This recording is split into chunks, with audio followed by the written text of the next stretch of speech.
Buonasera a tutti. Iniziamo questa seduta del Consiglio Comunale con l'appello. Grazie. Buonasera a tutti, procedo con l'appello. Sarto Marco. Presente. Montisano Vera. Presente. Perissinotto Nicola. Zia Paolo. Presente. Canta Elisa, assente giustificata. Di Vece Daniela. Presente. Trevisan Elisa. Presente. Bravin Rachele, assente giustificata. Finotto Alberto, assente giustificato. Guglielmini Pierino. Battistuta Diego. Tamassia Evaristo. Marchesan Rocco. Boso Arianna, assente giustificata. Boatto Giuseppe. Miollo Carlo. Basolino Antonio. Assessori esterni Antelmo Luca. Berardo Giampietro. Doretto Catiuscia. Presente. Munerotto Mattia. Vengono nominati scrutatori per questa seduta i consiglieri Boatto, Baso e la consigliera Di Vece. Iniziamo con il punto 1, approvazione verbali, seduta del 30 novembre 2023.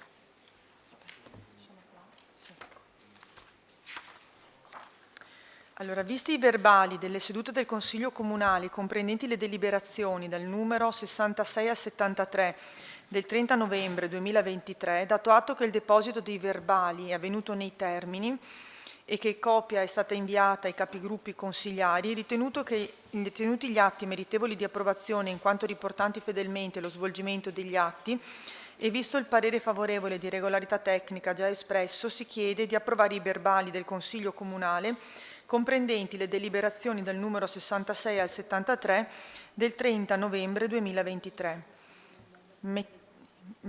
Procediamo con la votazione. Voti favorevoli? Unanimità. Passiamo al punto 2 dell'ordine del giorno, piano d'azione congiunto per l'energia sostenibile e per il clima della Venezia orientale. Primo monitoraggio biennale, presa d'atto dello stato di avanzamento e approvazione delle nuove azioni. Relazione all'assessore Berardo. Grazie Presidente, buonasera a tutti. Preso atto che il Comune di Caorle, con deliberazione del Consiglio Comunale numero 47 del 14/6/2011, ha aderito all'iniziativa Patto dei Sindaci dell'Unione Europea con l'obiettivo di ridurre entro il 2020 almeno il 20% di emissioni di CO2. Con deliberazione del Consiglio Comunale numero 11 del 26/02/2013 ha approvato il Piano d'Azione per l'Energia Sostenibile PAES. Con deliberazione del Consiglio Comunale numero 92 del 19/12/2017 ha aderito in forma congiunta assieme a 22 comuni della Venezia orientale al nuovo Patto dei Sindaci dell'Unione Europea, estendendo gli obiettivi di mitigazione per ridurre entro il 2030 almeno il 40% di emissioni di CO2 e introducendo obiettivi di adattamento climatico. Con deliberazione del Consiglio Comunale numero 56 del 26/11/2020 ha approvato il Piano di Azione Congiunto per l'Energia Sostenibile e il Clima, così definito PAESC. Con deliberazione di Consiglio Comunale numero 10 del 25/02/2021 ha aderito e approvato il Piano Congiunto per l'Energia, l'Ambiente e il Clima della Venezia Orientale, denominato Venezia Orientale Resiliente. Considerato che per tradurre gli impegni politici in azione e misure concrete, i firmatari sono impegnati formalmente ad adempiere le seguenti procedure graduali. Punto 1. Preparare un inventario di base dell'emissione e una valutazione di rischi e vulnerabilità di cambiamento climatico. 2. Presentare un piano di azione per l'energia sostenibile del clima entro 2 anni dall'adesione del Consiglio Comunale. Presentare rapporti di monitoraggio almeno ogni 2 anni dalla presentazione del piano di azione per l'energia sostenibile e il clima, ai fini di valutazione, monitoraggio e verifica. Premesso che l'Unione Europea ha adottato il 9 marzo 2007 il documento Energia per un mondo che cambia, impegnandosi a ridurre le proprie emissioni di CO2 del 20% entro il 2020, aumentando nel contempo del 20% il livello di efficienza energetica, del 20% la quota di utilizzo delle fonti di energia rinnovabile sul totale del mix energetico.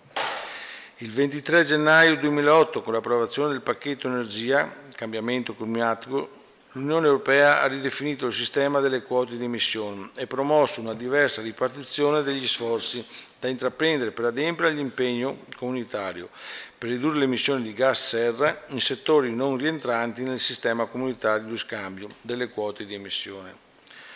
L'Unione Europea ha individuato nelle città il contesto in cui è maggiormente utile agire per raggiungere gli obiettivi di riduzione delle emissioni.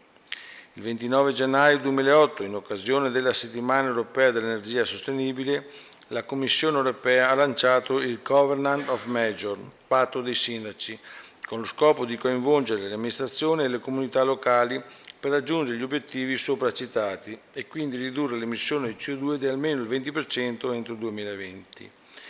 Il 19 marzo 2014 la Commissione Europea ha lanciato nel contesto della strategia di adattamento dell'Unione Europea l'iniziativa Measures Adapt per adattamento ai cambiamenti climatici. Il 15 ottobre 2015, in occasione della cerimonia congiunta del Governance of Measure e Measures Adapt, è stato lanciato ufficialmente il nuovo patto dei sindaci, integrato per il clima e l'energia nato dall'unione del patto dei sindaci e Major Apps.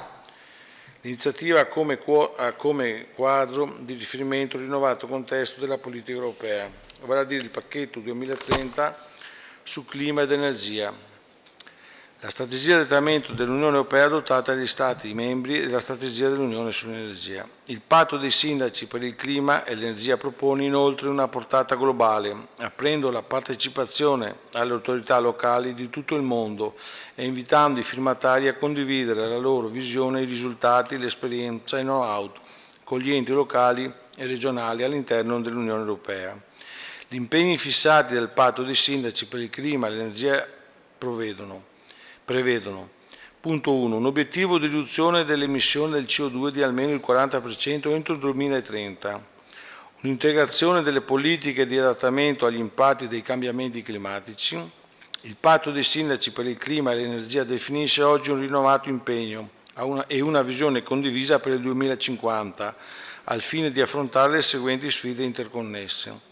Accelerare la decarbonizzazione dei nostri territori, contribuendo così a mantenere il riscaldamento globale medio al di sotto dei 2 gradi centigradi.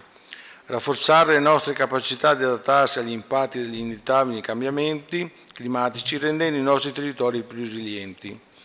Aumentare l'efficienza energetica e l'utilizzo di fonti energetiche rinnovabili sui nostri territori, garantendo così l'occasione universale ai servizi energetici sicuri, sostenibili e accessibili a tutti. Oggi si chiede al Consiglio di deliberare, punto 1.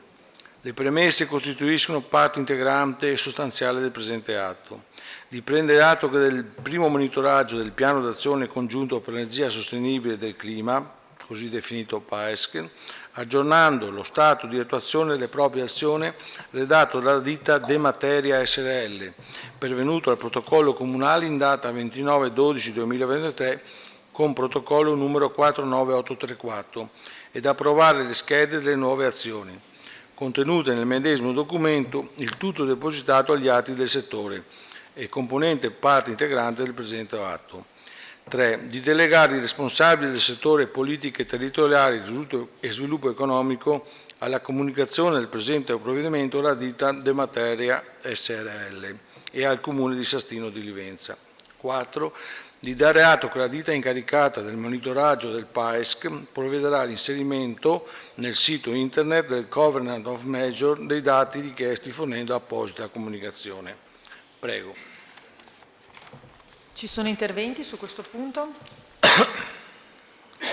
Nessuno? Possiamo passare alle dichiarazioni di voto. Prego, capogruppo Zia. Grazie Presidente, buonasera a tutti. A riguardo del punto esposto esprimiamo parere favorevole. Prego, capogruppo Marchesan. Sì, buonasera a tutti. Grazie Presidente, anche noi voto favorevole. Prego, capogruppo Miollo. Buonasera, voto favorevole. Passiamo alla votazione. Voti favorevoli? Unanimità. Passiamo al punto 3, variante numero 24 al piano degli interventi per l'ambito dei casoni lagunari, adozione. Relaziona il consigliere Tamassia. Sì, grazie Presidente, buonasera a tutti. Allora, la variante 24, definita anche come piano casoni, leggo direttamente dalla delibera, sostanzialmente la forma di un quadro normativo per la pianificazione e la regolamentazione dei siti e delle strutture a supporto degli insediamenti lagunari di prevalenza e attinenza con il mondo della pesca professionale e del turismo sostenibile. Gli obiettivi sono consentire il recupero e la conservazione dei manufatti esistenti, consentire l'adeguamento ai fini igienico-sanitari dei casoni utilizzati dai pescatori e in particolare dagli operatori del turismo e possibilità di creare nuove unità nella misura del 15%. Allora, sostanzialmente il piano casoni consentirà di svolgere nei casoni esistenti e in quelli di futura realizzazione l'attività di turismo. Ricordo che ad oggi il casone è da considerarsi un mero ricovero attrezzi, quindi mancherebbero i requisiti per svolgere questa attività. Questa variante che va a modificare sostanzialmente l'articolo 36, ad aggiungere l'articolo 36 ter, che mi rinvia agli allegati, in particolare ai sussidi operativi per gli interventi sui casoni, mi dà la possibilità di fare quegli adeguamenti necessari per svolgere questa attività che potrà essere svolta solo da pescatori professionali. Di fatto ciò che io potrò andare a fare oltre al casone principale, che potrò mantenere uguale oppure con demo ricostruzione ricostruirlo uguale o ricostruirlo secondo gli standard indicati dai sussidi operativi di che ho già esposto in commissione, potrò fare il casone secondario che sarà di dimensioni più piccole ma sostanzialmente identico al principale, in cui si insedieranno i bagni e i magazzini. Poi potrò fare, questo è necessario ovviamente per gli standard, potrò fare la tesora e l'ormeggio e la cavana, questo è importante per l'ititurismo. Allora, ad oggi sono stati mappati 68 casoni esistenti, di cui, leggo, 41 nel subambito agglomerati, che di fatto è Falconera, e 27 nel subambito nuclei isolati, che è la zona Valliva. Nella misura quindi 68, il 15% corrisponde a 10 casoni in più, di cui 6 nella zona di Falconera e 4 nella zona Valliva, che potranno essere realizzati solo in aree concessionabili, non in aree private. Che dire di più? Per quanto riguarda la costruzione dei casoni, si è fatto riferimento a una ricerca del 2000 e, adesso non mi ricordo, 2006 o 2015, se non ricordo l'anno esatto, si sono sentiti gli operatori del settore e c'è una bibliografia importante che mi ha consentito di definire quali sono gli standard per la ricostruzione di un casone. Io credo che non ci sia altro, a meno che poi non ci siano ulteriori richieste di valutazione, quindi io chiedo che si venga a deliberare di adottare la variante del piano dei casoni lagunari con gli elaborati grafici di analisi allegati, quelli di variante e tutti i documenti allegati. Grazie. Prego se ci sono interventi su questo punto. Nessuno? Passiamo alle dichiarazioni di voto. Prego, capogruppo Zia. Grazie Presidente. A riguardo del punto esposto esprimiamo parere favorevole. Prego, capogruppo Marchesan. Grazie Presidente, anche noi voto favorevole. Prego, capogruppo Miollo. Voto favorevole. Prego, Sindaco. Solo una precisazione, perché credo che l'esposizione del consigliere Tamassia sia stata abbondantemente esaustiva. Ecco, questa è la fase dell'adozione, no? Ci saranno poi, perché era importante questo passaggio, abbiamo sotto un certo profilo corso perché era importante avere questo strumento che disciplina una parte di quel territorio, evidentemente per quel tipo di tipologia di intervento.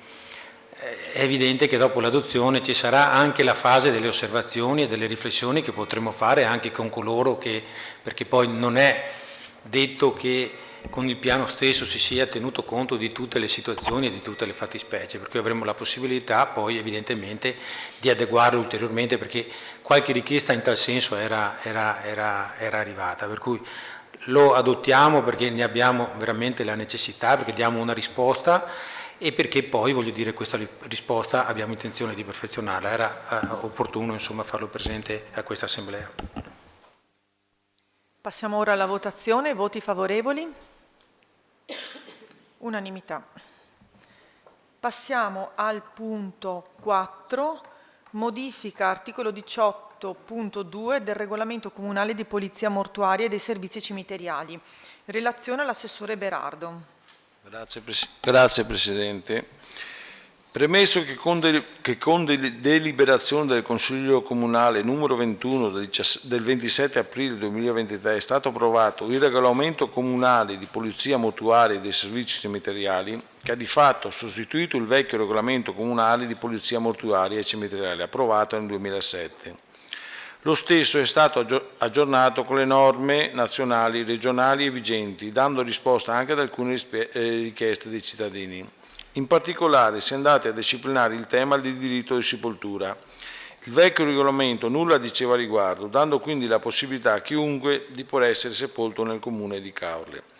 Il nuovo regolamento tratta, all'articolo 18, il diritto di sepoltura. Nello specifico, al punto 2, stabilisce quanto segue. È consentita la sepoltura anche ai non residenti che al momento del decesso hanno il proprio coniuge, o unito civilmente, o convivente, o congiunti fino al primo grado di parentela, sepolti nei cimiteri del comune di Caorle. Da un attento esame del citato punto si è rilevato che risulta incompleto in quanto mancante della parola residenti, in aggiunta alla parola sepolti. Tale omissione non consente alle persone residenti nel comune di Caorle di dare sepoltura ai loro congiunti non residenti nei cimiteri del nostro comune. Si ritiene pertanto opportuno procedere alla modifica dell'articolo 18 al punto numero 2 per consentire la sepoltura ai non residenti anche al coniuge o unito civilmente o convivente o congiunti fino al primo grado di parentela residenti nel comune di Caorle come segue. Quindi il nuovo articolo sarà: è consentita la sepoltura anche ai non residenti che al momento del decesso hanno il proprio coniuge o unito civilmente o convivente o congiunti fino al primo grado di parentela residenti o sepolti nel cimitero del comune di Caorle. Prego. Interventi su questo punto? Nessuno? Passiamo alle dichiarazioni di voto. Prego, capogruppo Zia. Grazie Presidente, a riguardo del punto esposto esprimiamo parere favorevole. Prego, capogruppo Marchesan. Grazie Presidente, anche noi voto favorevole. Prego, capogruppo Miollo. Voto favorevole. Passiamo alle votazioni. Voti favorevoli? Approvato all'unanimità. Punto 5. Approvazione delle aliquote IMU per l'anno 2024. Relazione all'assessore Montisano. Grazie Presidente, buonasera a tutti. Con deliberazione consigliare numero 20 del 26 maggio 2020 veniva approvato il regolamento per l'applicazione dell'imposta municipale propria IMU, mentre con deliberazione consigliare numero 21 del 26 maggio 2020 venivano stabilite le aliquote e le detrazioni IMU per l'anno d'imposta 2020. Per gli anni successivi, come stabilito dall'articolo 1, comma 767 della legge 27 dicembre 2019 numero 160, sono state applicate le aliquote e il regolamento vigenti nell'anno precedente, non essendo intervenute variazioni e data la mancata pubblicazione entro il 28 ottobre dell'anno di riferimento del prospetto delle aliquote. Le delibere riguardanti le tariffe e le aliquote relative ai tributi di competenza degli enti locali devono essere approvate entro la data fissata per la deliberazione del bilancio di previsione, per avere effetto dal 1 di gennaio dell'anno di riferimento. Per il bilancio di previsione 2024-2026 il termine per la deliberazione è stato fissato per il 15 marzo 2024. Visti gli obiettivi strategici ed operativi, le linee strategiche e le esigenze finanziarie dell'ente, si procede ad approvare le seguenti aliquote IMU per l'anno 2024. Abitazioni principali, categorie A1, A8, A9 e relative pertinenze, 0,3%. Fabbricati rurali strumentali, 0. Immobili classificati nel gruppo catastale D, 1,06%. Immobili diversi dall'abitazione principale e dai precedenti, 1,06%. Aree fabbricabili, 1,06%. Terreni agricoli, 1,06%. Giusto per precisare, le abitazioni principali diverse dalle categorie A1, A8, A9 e le relative pertinenze rimangono esenti, mentre le abitazioni a disposizione e le relative pertinenze continuano a scontare l'aliquota dell'1,06% in vigore dal 2014. La presente deliberazione sarà inserita nell'apposito portale del federalismo fiscale. Grazie. Interventi su questo punto? Nessuno? Passiamo alle dichiarazioni di voto. Prego, capogruppo Zia. Grazie Presidente, a riguardo del punto esposto esprimiamo parere favorevole. Prego, capogruppo Marchesan. Grazie Presidente, noi parere contrario. Prego, capogruppo Miollo. Parere contrario. Ok, passiamo. Prego, Sindaco. Questa è forse delle delibere propedeutiche all'approvazione del bilancio, quella più importante sostanzialmente, quella che rispetto alla situazione precedente modifica effettivamente la tassazione nei confronti dei contribuenti della nostra città, del nostro comune. In maniera particolare questa va a gravare su quei fabbricati, come spiegava l'assessore, di categoria D e categoria C. Ecco, potremmo domandarci perché questa scelta è stata fatta e poi lo vedremo nel proseguo, e cioè nell'approvazione del bilancio, rispetto alle riflessioni che potremmo fare, perché in parte alcune considerazioni sono già state fatte anche sul documento unico di programmazione, cioè il DUP, che è venuto all'attenzione di questo Consiglio Comunale nel mese di dicembre scorso. E cioè, noi ci troviamo di fronte ad alcune scelte che subiamo, che sono relative quasi al totale taglio di trasferimenti da parte dello Stato nei confronti degli enti. Non abbiamo ancora certezza e contezza di che cosa succederà rispetto poi al patto di stabilità che l'Italia ha cercato di trattare a livello di comunitario. Non si è ancora definito perché non sapremo che cosa succederà. Tant'è vero che in Commissione dicevo anche noi su alcuni interventi, uno in maniera particolare sulla questione del teatro, abbiamo chiesto un mutuo perché ne avevamo la possibilità, stiamo aspettando risposta rispetto al fatto che siamo fiduciosi che sia un mutuo a tasso zero, naturalmente, del credito sportivo, per fare e per essere previdenti e per avere una riserva proprio rispetto agli investimenti e di conseguenza vedere un attimo oltre a questa annualità che è quella del 2024. Tant'è vero che poi il bilancio riguarda l'anno 2024, 2025 e 2026 in termini di proiezione. L'altra considerazione che va fatta è rispetto al fatto che, e lo vedremo sempre nell'approvazione del bilancio, l'idea dell'amministrazione è quella, proprio per la filosofia che abbiamo voluto sposare, che è quella di cercare di contenere anche l'edificazione, dell'impatto che gli oneri di urbanizzazione hanno avuto in questi anni sul bilancio stesso, in maniera particolare nella parte corrente. Io avevo portato l'esempio, non ho verificato quello che è successo negli altri comuni in questi anni, ma c'erano comuni che effettivamente con entrate importanti finanziavano completamente la parte corrente. Questo vorrebbe dire per alcuni aspetti anche drogare il bilancio, perché è evidente che al di là che l'imposta di soggiorno è dedicata solo ad alcuni investimenti, questo è un intervento, diciamo così, strutturale, di conseguenza diventa, seppure sofferto, perché abbiamo avuto anche un incontro con le categorie che non erano tutt'altro che felici, naturalmente, tutt'altro che felici di questo aumento. Far sì che questa scelta diventi strutturale e che si ripeta negli anni, che sia un'entrata certa per poter consentire, come dicevo, al bilancio. Noi quest'anno avevamo previsto 2.800.000 euro di oneri di urbanizzazione, una parte importante finanzia le entrate correnti. Beh, insomma, per renderla breve, il 2025 e il 2026 avranno 400.000 euro e poi 200.000 euro di diciamo così, oneri che finanziano la parte corrente.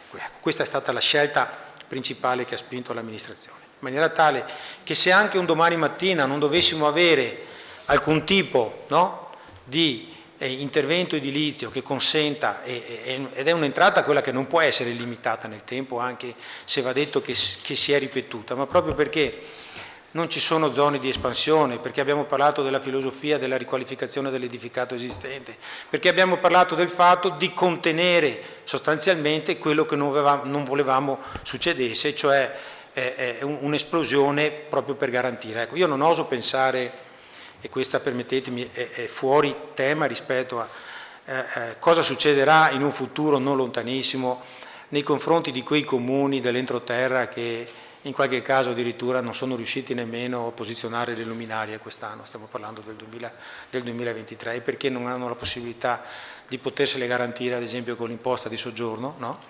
E perché da una parte quali sono le leve? Molto probabilmente qualcuno lo sta già facendo, quelli di aumentare l'IMU sulla prima casa. Ecco, questa è una scelta che noi naturalmente non solo non abbiamo voluto fare, compresa quella di non tagliare il sociale e compresa quella evidentemente di dare sostegno a quei nuclei familiari, ma dopo una riflessione che faremo sui servizi a domanda individuale nell'approvazione del bilancio. Ora, tenendo conto del programma di investimenti, tenendo conto di tutti i vari fronti, questa è diventata ed era una scelta inevitabile, seppur dolorosa. Ci tengo a sottolineare l'unico aspetto: ci sono già comuni che ormai da diversi anni, uno su tutti il comune di Jesolo, e ci tengo a sottolineare che il comune di Jesolo, se noi spendiamo 200.000 euro per le festività natalizie, ne spende 900.000. Certo, quella è una città importante, sicuramente una città che ha 25.000 abitanti e che ha un pendolarismo naturalmente, ecco, quelle aliquote ormai le applicano da diversi anni e questo va detto, per cui ci eravamo posti la preoccupazione anche di non dare la possibilità ai nostri operatori di essere competitivi e ci siamo posti questo problema, magari località come Bibione ce l'hanno leggermente più bassa, ma comunque più alta di quella che applicavamo noi. Ecco perché ho detto è diventata una scelta dolorosa ma necessaria. Ecco, con queste motivazioni io volevo integrare quanto sostanzialmente aveva detto l'assessore e motivare perché avevamo fatto questa scelta. Passiamo ora alla votazione. Voti favorevoli? Voti contrari? Approvata. Votiamo anche l'immediata eseguibilità. Voti favorevoli? Voti contrari? Approvata. Punto numero 6. Regolamento comunale per l'applicazione del canone patrimoniale di concessione, autorizzazione o esposizione pubblicitaria, approvazione di modifiche. Relazione all'assessore Munerotto. Grazie Presidente, buonasera a tutti i consiglieri. Con questa delibera andiamo a approvare le modifiche al regolamento comunale per l'applicazione del canone patrimoniale di concessione, autorizzazione o esposizione pubblicitaria. Una breve premessa. Con la legge di bilancio 2020, la legge 160-2019, è stato introdotto questo nuovo canone patrimoniale che è andato a sostituire l'imposta o il canone a seconda del comune di occupazione del suolo pubblico e di pubblicità.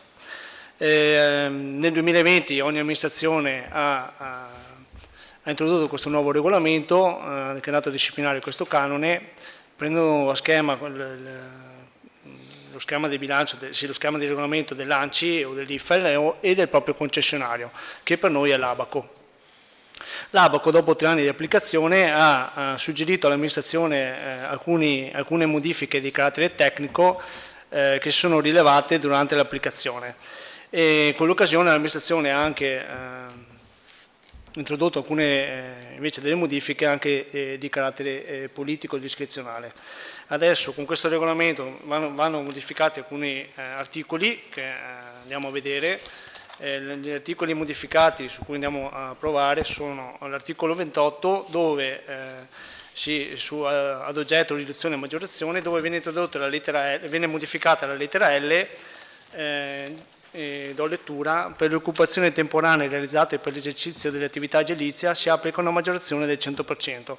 Questo significa che per i cantieri edili, farla semplice, ci sarà un aumento del canone. E questo è una modifica di carattere politico. Poi l'articolo 30, termini per il versamento del canone, qua è una precisazione che in relazione al versamento. Poi viene modificato l'articolo 31, ad oggetto occupazione e diffusione di messaggi pubblicitari abusivi. Qua viene specificato l'aspetto sempre di modifica tecnica che sta all'Abaco, gli operatori qualificati incaricati del comune o dal concessionario che vanno a fare rilevazione per quanto riguarda l'aspetto sanzionatorio, e poi viene anche qui specificato, viene normato in maniera più puntuale per quanto riguarda l'indennità relativa all'occupazione abusiva. Viene anche poi modificata l'aspetto relativo alla sanzione amministrativa che troverà un'apposita applicazione al 6 bis. Queste, diciamo, sono tutte modifiche di carattere tecnico. Idem per l'articolo 32, che praticamente viene tolta la parte della sanzione amministrativa del TUEL e viene introdotta nell'articolo precedente. E viene poi mutuata per quanto riguarda l'aspetto relativo all'IMU, dove c'è un ravvedimento è possibile solo in caso che non ci sia un'attività di accertamento.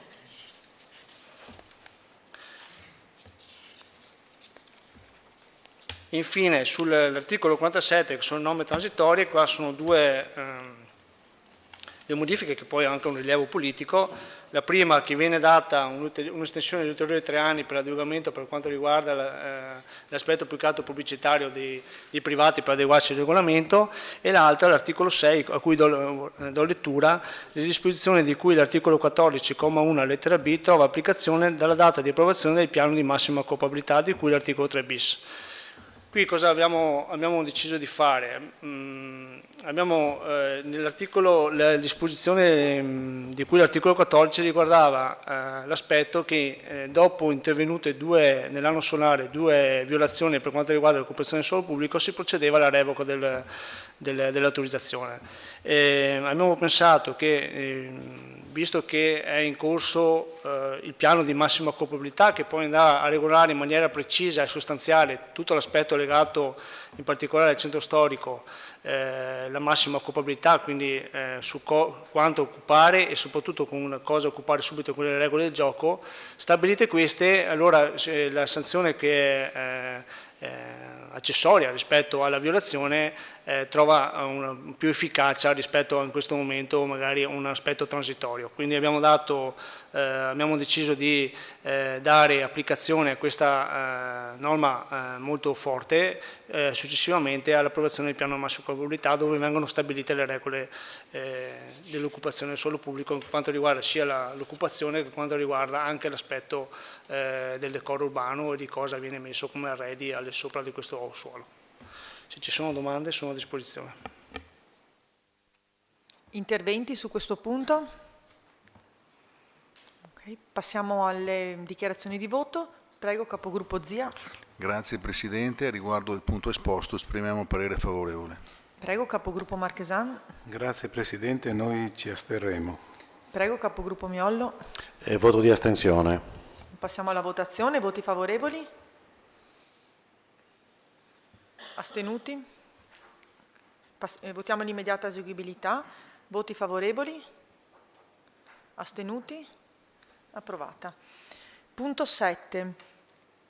Regolamento comunale per l'applicazione del canone di concessione per l'occupazione delle aree pubbliche destinate a mercati. Approvazione di modifiche. Relazione all'assessore Munerotto. Grazie Presidente, anche con questa delibera andiamo a modificare il regolamento comunale per l'applicazione del canone di concessione per l'occupazione di aree pubbliche destinate ai mercati.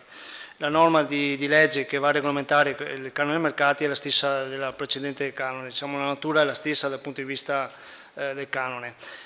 Sostanzialmente anche qui c'è pervenuta delle osservazioni da parte di Abaco per quanto riguarda l'aspetto sanzionatorio, quindi la modifica per quanto riguarda il canone dei mercati è prettamente tecnica. L'articolo dove andiamo a modificare è l'articolo 9 in merito alle occupazioni abusive, dove viene anche qui chiarito l'aspetto sanzionatorio e i soggetti qualificati che andranno a verificare le occupazioni abusive. Viene poi modificato l'aspetto di cui sempre la sanzione viene introdotto l'aspetto della sanzione viene spiegato meglio, diciamo, con l'articolo 7 che è la sanzione amministrativa rilevante dal TUEL, e poi viene modificato l'articolo 10. L'articolo 10 sulla maggiorazione indennità, dove rispetto al precedente articolo del precedente regolamento viene sostanzialmente graduata l'omesso versamento, quindi è una modifica di carattere che va praticamente a rendere proporzionata la violazione rispetto la sanzione rispetto alla violazione. Interventi su questo punto? Nessuno. Passiamo alle dichiarazioni di voto. Prego, capogruppo Zia. Grazie Presidente, a riguardo del punto esposto esprimo parere favorevole. Prego, capogruppo Marchesan. Grazie Presidente, noi ci asteniamo. Prego, capogruppo Miollo. Esprimiamo voto di astensione. Passiamo alla votazione. Voti favorevoli? Astenuti? Votiamo l'immediata eseguibilità. Voti favorevoli? Astenuti? Approvata. Punto 8. Regolamento per la disciplina della Tari, approvazione di modifiche. Relazione all'assessore Montisano. Grazie Presidente. Il regolamento per la disciplina dell'imposta comunale unica componente Tari è stato approvato con delibera consigliare numero 21 del 15 aprile 2014 ed è stato successivamente modificato con deliberazione consigliare numero 28 del 27 aprile 2023.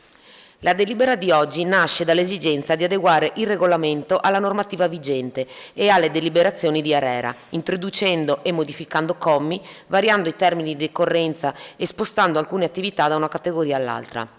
All'articolo 13,12 si introduce la possibilità di usufruire di una riduzione del 20% della parte variabile della tariffa per le utenze non domestiche delle categorie 22, ristoranti, pizzerie, trattorie, osterie e agriturismi senza pernottamento, che esercitando l'attività fuori dai centri abitati che svolgono nella stessa area o in area immediatamente confinante il trattamento della frazione umida dei rifiuti mediante l'utilizzo di composter, concimai o simili. Tale riduzione decorre dal giorno della presentazione della richiesta e della documentazione. Viene modificata la decorrenza nel caso di ricovero permanente presso casa di cura, di riposo o altri istituti di cura del beneficio della riduzione dei componenti del nucleo familiare o del pagamento della sola quota fissa, che passa dal primo giorno del mese successivo al giorno dell'effettiva presentazione della richiesta e della documentazione. L'obbligazione tributaria decorrerà dal giorno in cui inizia il possesso o la detenzione dei locali o delle aree soggette al tributo e non più dal primo giorno del mese successivo, mentre cesserà dal giorno in cui termina il possesso o la detenzione e non più dall'ultimo giorno del mese. In caso di variazioni in corso d'anno che comportino un aumento del tributo, queste avranno effetto dal giorno di effettiva variazione e non più dal primo giorno del mese successivo. Invece, una riduzione del tributo sarà subordinata alla presentazione della dichiarazione prevista all'articolo 21 del regolamento e della variazione si terrà conto in sede di conguaglio.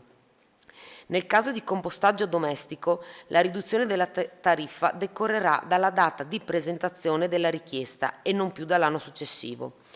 Nell'ipotesi di uscita dal servizio pubblico, se questa comporta una riduzione dell'importo da addebitare e se la richiesta è stata presentata nei termini, le variazioni produrranno effetti dalla data in cui è intervenuta la variazione e non dal primo giorno del mese successivo. Per quanto riguarda lo spostamento di attività tra categorie, nella modifica di oggi troviamo studi professionali e medici che passano dalla categoria 11 alla 12, negozi per animali che passano dalla categoria 26 alla 15, rosticceria e gastronomia che passano dalla categoria 25 alla 23. Grazie. Interventi su questo punto? Nessuno. Passiamo alle dichiarazioni di voto. Prego, capogruppo Zia. Grazie Presidente, esprimiamo parere favorevole. Prego, capogruppo Marchesan. Noi voto di astensione. Prego, capogruppo Miollo. Voto di astensione. Passiamo alla votazione. Voti favorevoli? Contrari? Astenuti? Votiamo l'immediata eseguibilità. Voti favorevoli? Contrari? Astenuti? Approvata. Punto 9, sì. Approvazione del bilancio di previsione per gli esercizi finanziari 2024-26 relativi allegati. Relazione all'assessore Montisano. Grazie. Il bilancio di previsione 2024-2026 in approvazione questa sera è il risultato del lavoro di squadra di tutta la Giunta, coadiuvata dalla collaborazione dei dirigenti e degli staff dei vari settori dell'amministrazione. È frutto di un approccio di ampia condivisione delle problematiche e delle strategie, con la definizione delle priorità per un impiego delle risorse disponibili efficiente ed in linea con gli obiettivi programmatici di mandato. Il bilancio di previsione pareggia nel 2024 per euro 57.258.143,86, nel 2025 per euro 45.205.816,23 e nel 2026 per euro 42.442.846,36. Alle previsioni di competenza si affiancano per l'esercizio 2024 le previsioni di cassa. Sempre con riferimento all'esercizio 2024, le entrate tributarie ammontano ad euro 22.221.000, le entrate da trasferimenti correnti ad euro 1.531.675,07. Le entrate extratributarie sono pari ad euro 6.878.102, per un totale di entrate correnti pari a 31.630.777,07. A fronte di queste entrate, la spesa corrente ammonta ad euro 30.527.777,07 e la spesa per rimborso prestiti ad euro 1.502.000. Per quanto riguarda la parte investimenti, la spesa in conto capitale iscritta al titolo secondo, che ammonta ad euro 15.460.144,56, viene finanziata da entrate in conto capitale per euro 9.192.234, da avanzo di amministrazione per euro 2.327.910,56, da fondo pluriennale vincolato per euro 3.400.000, da entrate correnti derivanti da imposta di soggiorno per euro 500.000 e da entrate correnti derivanti da sanzioni al codice della strada per euro 40.000. Non è prevista la cessione di alcun mutuo. Nelle entrate in conto capitale sono iscritti nuovi contributi da fondo PNRR per euro 245.234, dei quali 155.234 in ambito informatico ed euro 90.000 per interventi di manutenzione del patrimonio. Le entrate e spese per conto terzi e partite di giro pareggiano di euro 6.746.000. Le previsioni degli stanziamenti delle entrate tributarie, pari a 23.221.000, è in aumento rispetto all'assestato 2023 di circa 1.281.000. Tale aumento è sostanzialmente dovuto all'incremento delle entrate IMU e da imposta di soggiorno, mentre per la Tari si tratta di un dato stimato in attesa delle delibere di aggiornamento del PEF e delle tariffe. La proiezione in aumento negli anni 2024 e 2026 per IMU e imposta di soggiorno tiene conto sia dell'ampliamento previsto della base imponibile che degli indirizzi in materia di tariffe e di aliquote.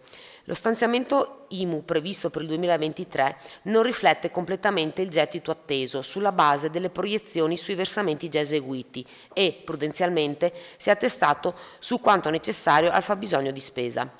Per quanto riguarda l'attività di recupero dei mancati versamenti spontanei, nel prossimo bilancio saranno separati gli stanziamenti relativi ai provvedimenti emessi in senso stretto da quelli relativi all'adempimento spontaneo di partite pregresse da parte dei contribuenti.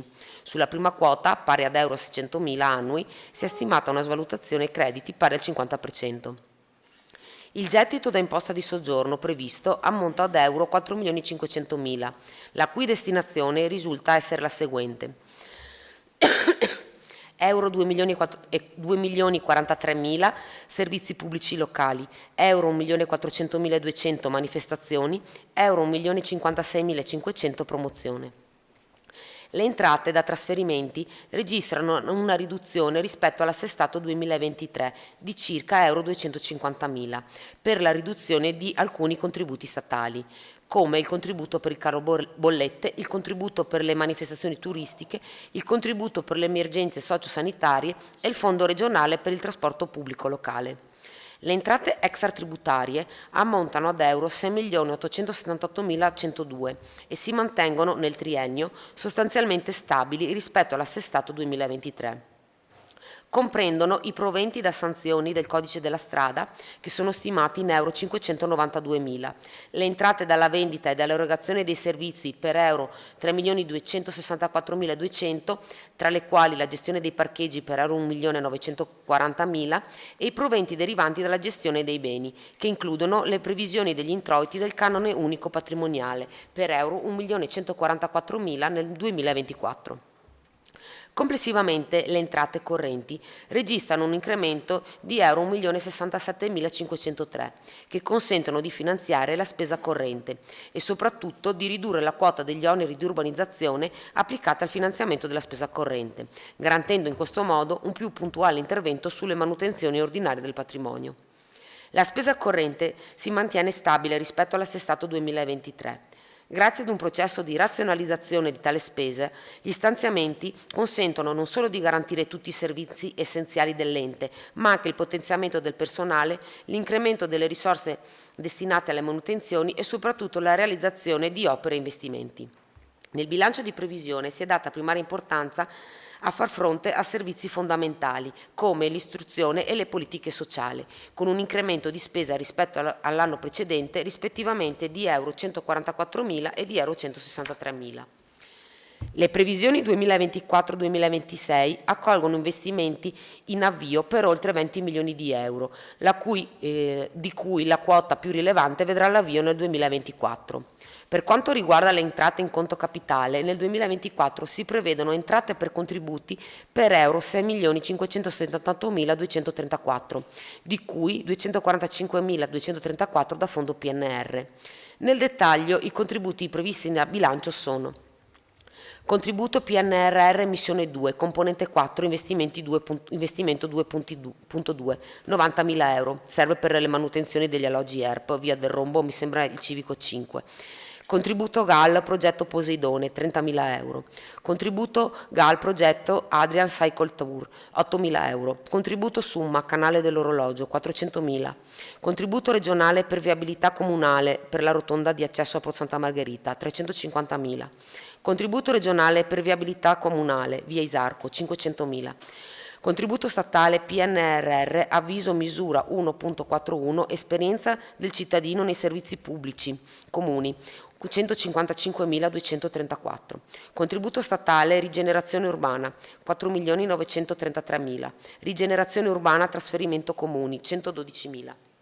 Oltre ai contributi, nelle entrate in conto capitale sono previsti euro 100.000 dalla monetizzazione dei parcheggi, euro 937.000 dall'alienazione di immobili patrimoniali ed euro 2.500.000 dai proventi derivanti dalle concessioni edilizie, di cui euro 845.000 sono destinati alle spese correnti ed euro 1.655.000 ad investimenti.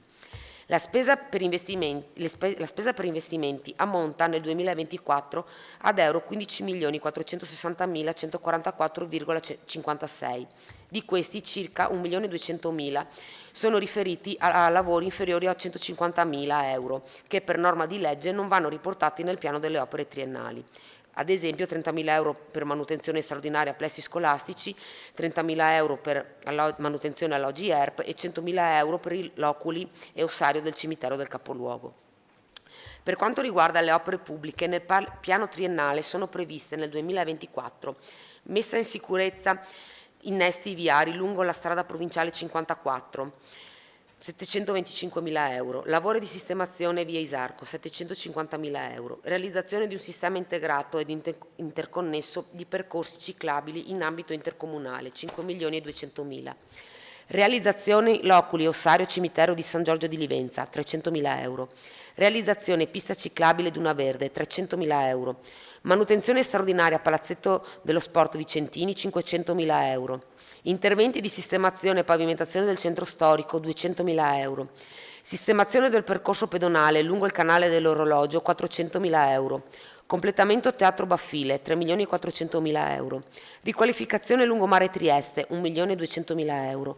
Recupero edificio 2 Polizia Locale, 300.000 euro.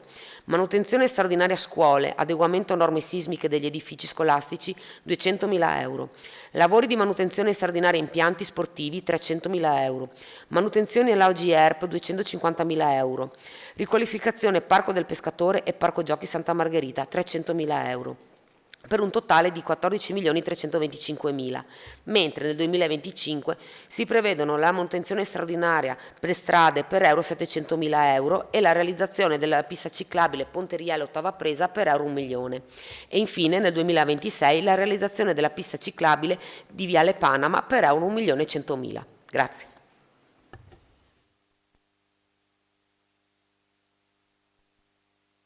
sono dimenticata.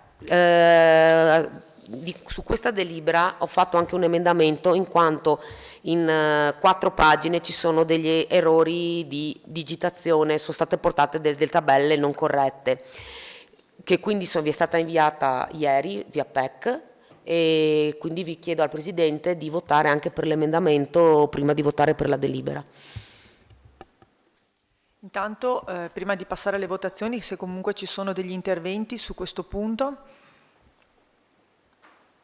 perché altrimenti passiamo alla votazione prima dell'emendamento al testo come proposto dall'assessore e poi alla votazione del testo del bilancio. Tutti avete ricevuto la proposta di emendamento? Oppure ne diamo lettura Allora vi leggo la lettera che accompagnava le modifiche da apportare.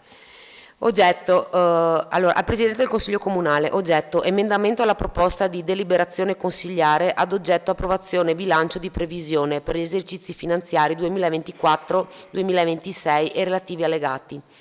Ai sensi dell'articolo 15, commi 3 e 4 del regolamento del Consiglio Comunale, si propone il presente emendamento consistente come di seguito dettagliato nella sostituzione delle pagine 22, 26, 28 e 29 della nota integrativa al bilancio di previsione 2024-2026.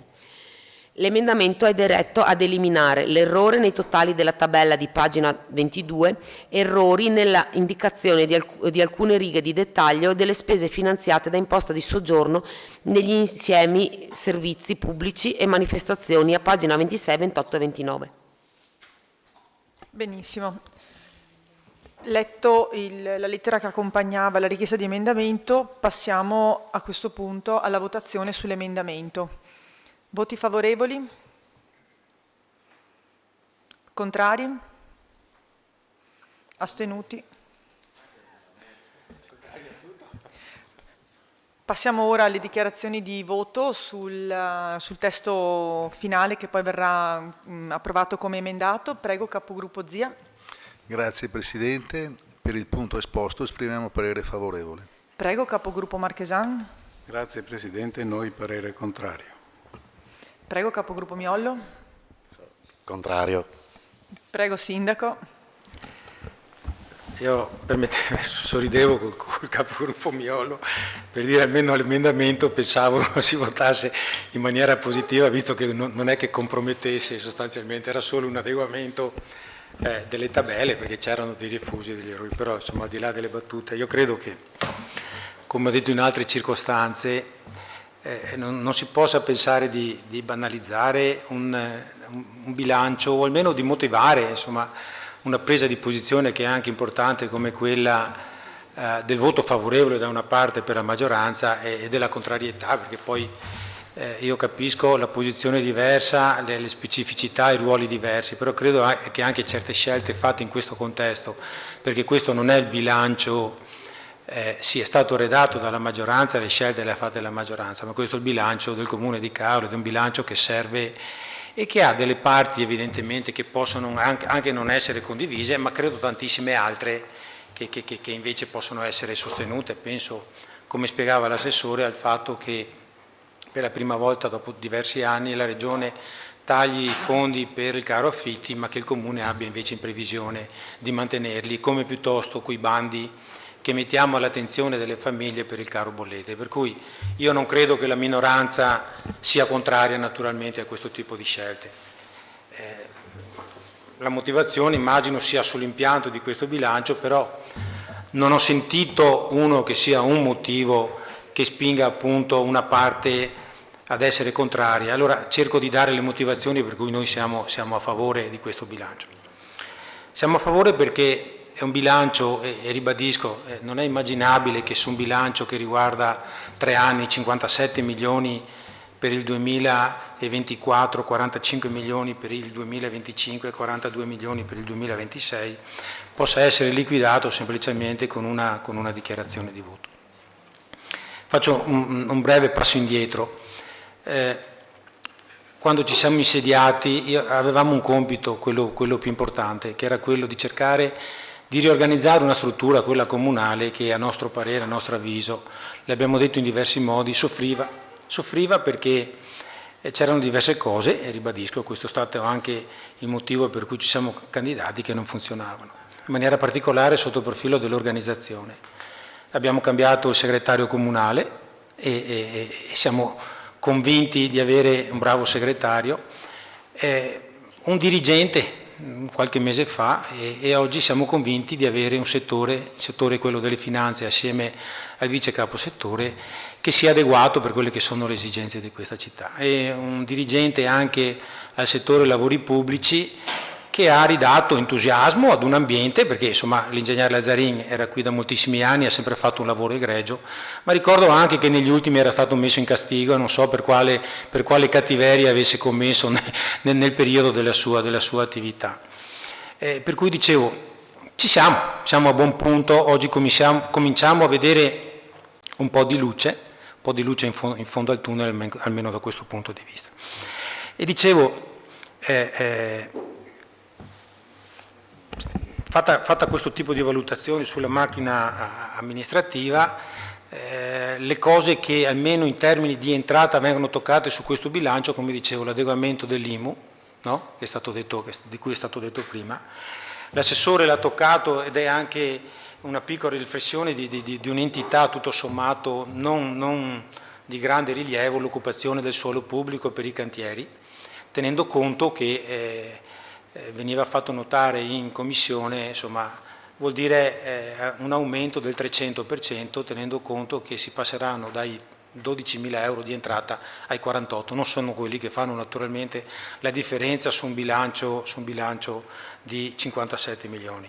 E su quella tariffa ho anche spiegato e mi sono recuperato almeno così per una questione proprio di correttezza, uno studio fatto dal Confartigianato del Veneto Orientale su quelle che erano le tariffe applicate nel 2021, non so cosa abbiano fatto gli altri comuni, che prevedeva, ecco la motivazione, che Caule fosse effettivamente il fanalino di coda, e l'esempio viene fatto su 130 metri quadrati di occupazione di suolo pubblico per i cantieri. A Caule su 130 metri quadrati si pagavano 2.786 e in comuni come Annone Veneto 25.000, come Teglio Veneto 24.000 per la stessa occupazione, Cintocao Maggiore 14.000, piuttosto che Sastino 11.000 e via, e così via. Allora è evidente che anche in questo senso, proprio per la filosofia a cui facevamo riferimento, era una cosa che andava adeguata e con le motivazioni che ho appena esposto. L'altra cosa che è stata toccata in questo bilancio è quella relativa è improprio dire l'aumento dell'imposta di soggiorno, perché l'imposta di soggiorno non viene toccata. Vengono ridotte le esenzioni, portandole naturalmente, oggi si pagava l'imposta di soggiorno fino a 7 giorni, ci siamo adeguati a tutto il litorale, perché lo fanno dappertutto. L'esenzione viene applicata dopo i 10 giorni, tant'è vero che noi avevamo aumentato l'anno scorso la tariffa dell'imposta di soggiorno e qualcosa ancora non quadra, io lo dicevo agli operatori, perché non riusciamo ancora ad arrivare ad una media di euro al giorno, abbiamo una percentuale di esenzione pari al 40%, per cui 4 milioni e mezzo di presenze turistiche e 4 milioni di euro di entrata l'anno scorso. Quest'anno in teoria dovrebbero arrivare a 4,5 con la riduzione di quell'esenzione che facevo riferimento. E quando ci sono località che nonostante non le abbiano aumentate hanno una pressione almeno pro capite, non so, legata molto probabilmente alle esenzioni, no, perché evidentemente noi abbiamo i ragazzi, i bambini fino a 12 anni che l'imposta di soggiorno non la pagano e che hanno evidentemente una tassazione, facendo una media con le presenze turistiche, di media di €1 pro capite, per cui evidentemente più alta della nostra, nonostante le abbiano mantenute tali. Allora è altrettanto vero che se siamo nelle stesse condizioni e siamo concorrenti, anche se è più bello dire che il sistema turistico del Veneto viaggia, ma all'interno del sistema turistico del Veneto che viaggia insieme ci sono queste differenze. Ecco, abbiamo cercato semplicemente di adeguarci, ma l'abbiamo fatto con uno spirito però che è stato quello di avere un'attenzione particolare alle famiglie e soprattutto al ceto più debole, perché l'ho detto l'anno scorso e lo ribadisco quest'anno, i servizi a domanda individuale non vengono toccati, neppure quelli a domanda collettiva, in maniera particolare quelli a domanda individuale. Per cui abbiamo, e oggi si approva un bilancio che merita almeno questa riflessione, dove se da una parte abbiamo fatto degli adeguamenti e abbiamo ridotto delle entrate nella parte corrente, ma non sono stati ridotti gli oneri di urbanizzazione, come dicevo, a 845.000 sui 2 milioni e mezzo per il 2024, a 400.000 euro su 1.770.000 per il 2025, a 200.000 rispetto ai 9,70 del 2026. Per cui vedete che si stanno sgonfiando nel tempo, come avevo annunciato. E dico, ed approviamo questo bilancio triennale che avrà molto probabilmente, spero, degli adeguamenti almeno in termini di entrata per il 2024, 2025 e 2026. Con un piano delle opere pubbliche di cui ha parlato l'assessore, che è indubbiamente ambizioso, un piano molto ambizioso e che ha un fattore di rischio, uno solo, sull'opera che è quella definita da 5 milioni, e va spiegato anche questo, sui 21, è un'opera con fondi che dovrebbero arrivare dal PNRR, no? E della quale non abbiamo ancora la certezza e che riguarda una spesa di 5 milioni perché Caorle è capofila, di cui 2,5 sono per il Comune di Concordia e 2,5 sono per il Comune di Caorle. Perché l'accordo con Concordia? E spiego anche questo, è diventata una necessità nella parte in cui lo Stato in una prima fase ha finanziato i comuni al di sopra dei 15.000 euro con 5 milioni, di 15.000 abitanti con 5 milioni di euro. E poi ha detto per tutti i comuni al di sotto il finanziamento può essere della metà se vi mettete insieme, ma le opere andavano fatte insieme. Siccome purtroppo noi non avevamo uno straccio di progetto, perché non ce l'avevamo, eravamo persino stati tagliati fuori dal master plan della ciclabilità perché parte da San Michele e fa il giro alto tagliando evidentemente Caorle. Abbiamo cercato di condividere in fretta e furia questa scelta con il Comune di Concordia. Magari ci avessero detto 2 milioni e mezzo dove li investite, potremmo aver fatto anche altre scelte se ce li avessero dati così. Però insomma siamo stati pronti ed è di tutti l'investimento che tra virgolette forse è più a rischio e non so se era completamente desiderato, ma è diventata una necessità. Buona perché comunque copre una parte del territorio in termini di ciclabilità al quale ne abbiamo affiancata un'altra. Per cui è veramente un piano delle opere pubbliche ambizioso e stiamo parlando di circa 21 milioni di euro con quelle opere che non vengono inserite nel piano triennale perché sono al di sotto della soglia. Come dicevo, continuiamo con lo stesso bilancio a garantire una promozione, un'offerta turistica di qualità, perché io ricordo in questi anni Caorle è stata capitale, è stata città veneta della cultura, abbiamo avuto nel 2023 il Giro d'Italia, abbiamo avuto i campionati europei di City Volley, ma l'accordo stesso che abbiamo fatto con la FIDAL che ripete ogni anno una manifestazione, loro la definiscono così top, no? Per 2 volte consecutive, e non era successo tantissime volte, i campionati nazionali allievi di atletica leggera o cadetti, viceversa. Nell'anno in cui non abbiamo avuto l'uno abbiamo comunque avuto gli altri. Nel 2024 Caorle sarà sede del G20, sarà sotto i riflettori di tutti i media perché poi il G20 cade anche in un momento cruciale che è quello di una norma che dovrebbe consentire, proprio per le difficoltà che manifestavo prima, che hanno i comuni come il nostro, che si aprono e chiudono a fisarmonica, hanno sostanzialmente delle necessità a fronte delle quali i vincoli di bilancio non sempre ci consentono di dare delle risposte puntuali. Per cui, nonostante questo, un programma di promozione e di manifestazioni turistiche anche qua di qualità. Continuiamo a garantire servizi a domanda individuale di qualità. I servizi a domanda individuale di qualità con i costi per le famiglie che non sono aumentati neanche quest'anno. Io ricordavo che tra trasporto scolastico, centro estivo, buoni mensa, e non mi ricordo, c'era qualcos'altro, e la stessa Tari, sulla quale poi potremo aprire un altro capitolo, ho tralasciato trasporto scolastico, il parcheggio per i residenti, la mensa, il centro estivo, ho tralasciato i servizi cimiteriali perché spero sempre che nessuno ne abbia bisogno, ma fisiologicamente purtroppo succede anche questo. Per una famiglia rispetto alla media dei comuni vicini il risparmio va dai 5 ai 700 euro, se i componenti del nucleo familiare fossero 4, addirittura questo risparmio passa dai 1100 ai 1600 in questa forbice. Per cui nonostante questo, nonostante voglio dire tutto quello che si è detto, siamo riusciti a garantire questo tipo di servizi. Un sostegno alle associazioni come poche altre realtà. Sono poche le realtà in cui si sostiene il calcio come lo sosteniamo in questa città, come si sostiene la banda in questa città, le associazioni di volontariato che operano nel trasporto degli ammalati, parlo dell'Auser, del gruppo Shalom, ma anche sotto il profilo della cultura. Ecco. Un sostegno così importante e adeguato, invidiato da molti.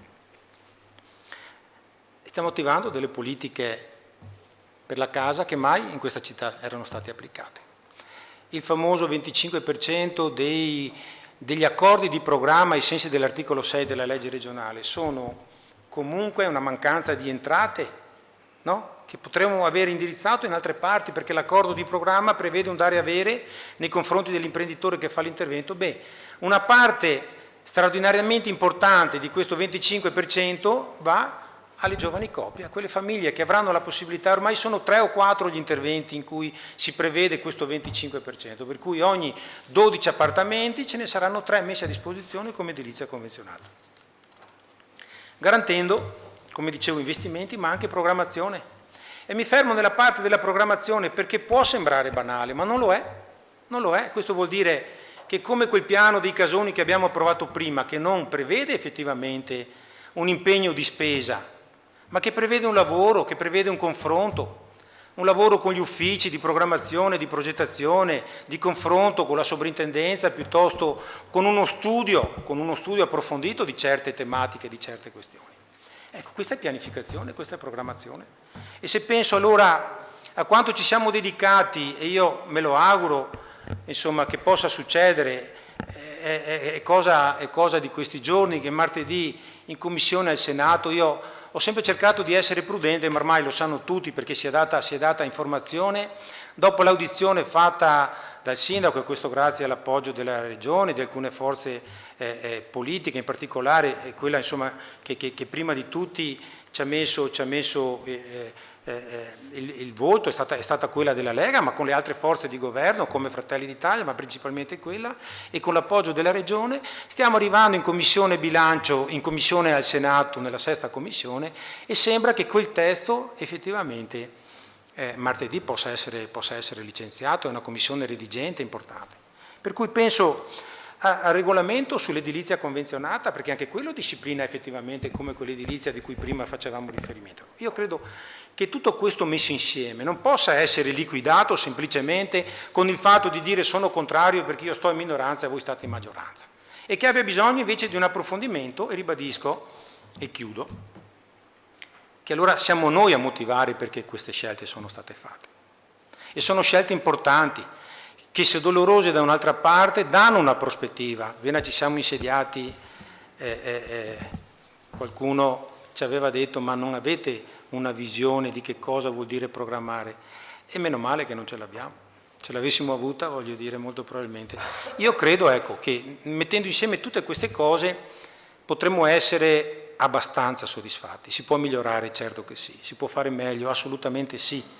Però credo, ecco, che messi insieme tutte queste cose dette, tutti questi servizi, tutta questa attenzione proprio alla struttura sociale di questa città, in maniera particolare con 2 o 3 passaggi che vanno ripresi e che riprenderemo, perché prima ho detto il 2025, il 2026 è un piano triennale che sarà soggetto ad aggiornamento, perché abbiamo 2 questioni importanti, quella di Porto Santa Margherita e di Duna Verde, che per molti anni sono state trascurate, sulle quali stiamo progettando, e i cui investimenti naturalmente una volta completata la progettazione saranno finanziati, perché c'è un avanzo di amministrazione presunto, perché siamo fiduciosi con l'attenzione che abbiamo avuto. L'assessore è stato puntuale, prima ha letto tutta una serie di interventi le cui risorse oggi vengono incassate con certezza dall'amministrazione e alcune invece in previsione.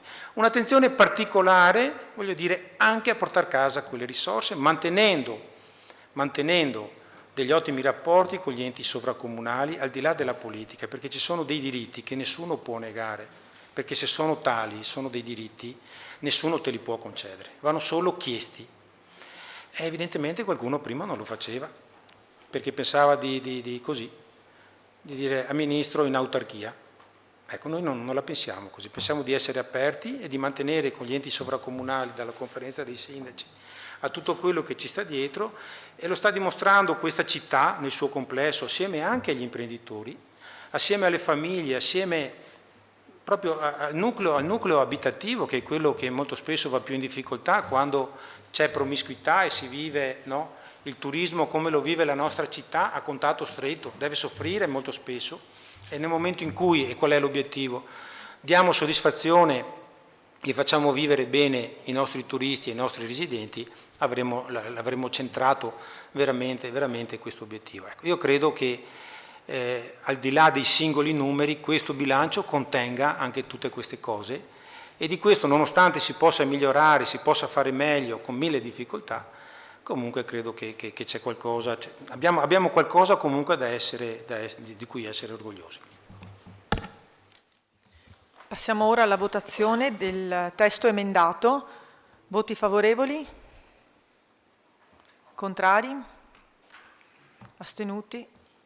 Votiamo anche l'immediata eseguibilità. Voti favorevoli? Contrari? Astenuti? Passiamo al punto 10, determinazione della quota dei proventi derivanti dagli oneri di urbanizzazione secondaria da destinare agli interventi relativi alle opere di culto. Relaziona il consigliere Tamassia. Sì, grazie. La legge regionale 4487 prevede che i comuni riservino l'8% degli oneri di urbanizzazione secondaria agli interventi relativi alle opere di culto. Le istanze devono essere presentate entro il 31 ottobre, l'entrata presunta è dell'8%, è pari a 70.000, ma è in corso di revisione perché è sicuramente superiore, perché stiamo facendo i conti del consuntivo degli oneri introitati. Entro quel termine sono giunte due proposte, entrambe della chiesa del parrocchio di Santo Stefano, quella per la ristrutturazione delle pareti interne della Madonna dell'Angelo e quella per la ristrutturazione delle pareti esterne del campanile del santuario, sempre della Madonna dell'Angelo. È stato ritenuto di assegnare l'intera somma per il primo intervento, quello delle pareti interne, e quindi si chiede di deliberare, di dare atto che l'importo relativo all'annualità è fissato in 70.000, salvo verifiche con la ristrutturazione delle pareti interne del santuario della Madonna dell'Angelo. Grazie. Ci sono interventi su questo punto? Nessuno? Passiamo alle dichiarazioni di voto. Prego, capogruppo Zia. Grazie Presidente. A riguardo del punto esposto esprimiamo parere favorevole. Prego, capogruppo Marchesan. Grazie Presidente, anche a noi voto favorevole. Prego, capogruppo Miollo. Voto favorevole. Passiamo alla votazione. Voti favorevoli? All'unanimità. Approvata. Votiamo anche... No, qua non c'è da votare l'immediata eseguibilità. Passiamo al punto 11. Nomina revisore dei conti, periodo 2024-2027, relazione all'assessore Montisano. Grazie Presidente. L'attuale revisore dei conti, il dottor Schiorlino Osvaldo, è stato nominato con deliberazione consigliare numero 2 del 26 gennaio 2021. Il suo incarico scadrà il 26 gennaio 2024. I revisori dei conti degli enti locali sono scelti mediante estrazione a sorte da un apposito elenco. Con nota del 19 dicembre 2023, la Prefettura di Venezia ha comunicato l'esito dell'estrazione.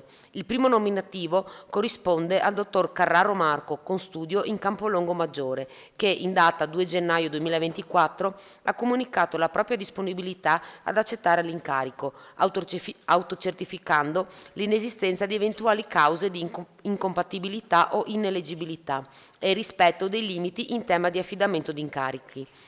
Il nuovo revisore dei conti rimarrà in carica 3 anni dalla data di esecutività della delibera comunale di nomina. In continuità con il precedente revisore, il compenso ammonta ad euro 12.660, comprese le maggiorazioni previste dal decreto del Ministero degli Interni del 21 dicembre 2018, al diritto a rimborso delle spese di viaggio effettivamente sostenute, nei limiti di 1/5 del prezzo della benzina per chilometro percorso per recarsi presso la sede del Comune, oltre agli oneri contributivi e fiscali obbligatori per legge, se dovuti. Grazie. Interventi su quest'ultimo punto? Nessuno? Passiamo alle dichiarazioni di voto. Prego, capogruppo Zia. Grazie Presidente, esprimiamo parere favorevole. Prego, capogruppo Marchesan. Grazie Presidente, anche noi voto favorevole. Prego, capogruppo Miollo. Voto favorevole. Passiamo alla votazione. Voti favorevoli? Approvato all'unanimità. Vi auguro buona serata. Questo era l'ultimo punto all'ordine del giorno. Dichiaro chiusa questa seduta.